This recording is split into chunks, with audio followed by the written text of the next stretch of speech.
depths home, and they weren't wrong.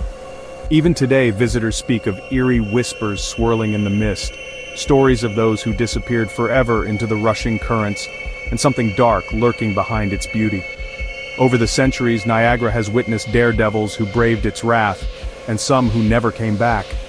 Annie Taylor, the first person to survive going over the falls in a barrel, claimed she felt an invisible force pushing her down, as if the waterfall itself had a will of its own. And then there are the stories of those who vanished into the mist forever. Were they simply unlucky, or was there something more? And tonight, if you listen carefully to the water at dusk, you might just hear them, faint, distant cries blending with the endless roar. Could these